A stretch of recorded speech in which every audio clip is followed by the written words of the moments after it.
In the Psalms, Part 2. Let the peoples praise you, O Elohim. Let all the peoples praise you. O let the nations be glad and sing for joy. For you shall judge the people righteously and govern the nations on earth. Selah. Among the prophecies we find in Psalms, we can appreciate the final events that lead to the definitive establishment of Elohim's government on this earth. In the various Psalms we will study, we will see the progression of events that will unfold from the moments prior to the second coming until the destruction of sin after the millennium. With this event in mind, what is our mission now? Psalm 46, Hope in Distress. Psalm 47, the final victory. Psalm 75, the end of sin. Psalm 67, our task today.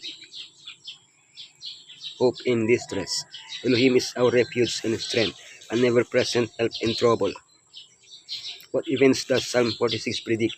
How do they relate to the prophecies of Revelation 6:14 or 2 Peter 3:12? How will they affect me? What's happening on earth? It is removed. The mountains move. The waters roar. The nations roar. What does Elohim do? Protect and strengthens us. He helps us in tribulation and gives us joy. Meat melts the earth.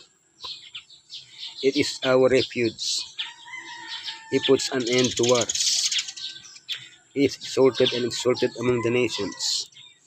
What do I do? Do not fear. See the works of Elohim. Be still and know Elohim. Take refuge in Elohim. Hope in distress. Nations are in uproar. Kingdoms fall. He lifts his voice. The earth melts. In just one verse, verse 6, Psalm 46 describes what the end of the known world will be like. Nations are in uproar. Because of the ongoing natural and political disorders, governments will unite under a common body, the image of the beast, seeking desperate solutions. This will negatively affect Elohim's people, who will be persecuted as the cause of these disorders. Kingdoms fall. The last plagues will ravage and shake the nations, which will turn against one another. Elohim lifts his voice. Yeshua with a shout and with the trumpet of Elohim will come to end the history of the nations. The earth melts. As Jeremiah indicates, the land will be left desolate and empty. The final victory is subdued nations under us, peoples under our feet. Setting foot in a place was in ancient times a way of representing the right to possession of the territory, something similar to what is done now, planting or raising a specific flag in a place. When Satan stood before Elohim and said he had come from roaming throughout the earth, going back and forth on it, he was manifesting his ownership of our planet. The day will come when the property he usurped will be restored to its rightful owner, but it will not be at the second coming, when Yeshua will not touch the earth with his foot, but rather he will ascend to him. It will be after the millennium when Yeshua will touch the ground with his foot, making room to house the new Jerusalem in the presence of his enemies and defeating them definitively. The end of sin. In the hand of the Lord is a cup full of foaming wine mixed with spices. He pours it out, and all the wicked of the earth drink it down to its very dregs. Psalm 75 sounds very similar to the third angel's message, where the wicked must drink from the cup of Elohim's wrath. When will this happen?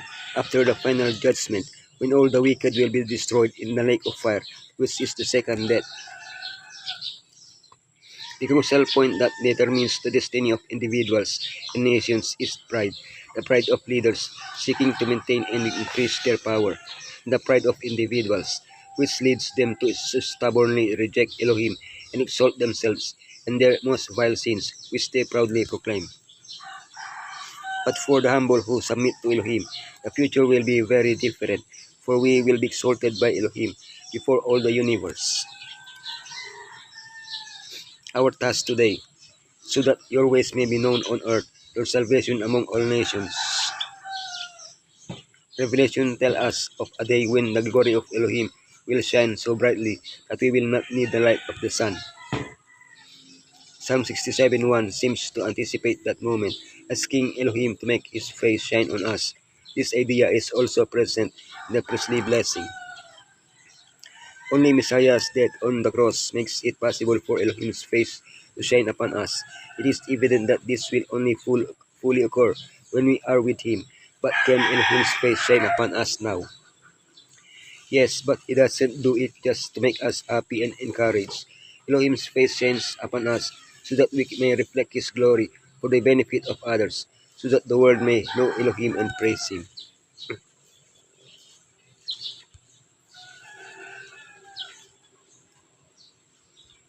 Saan para?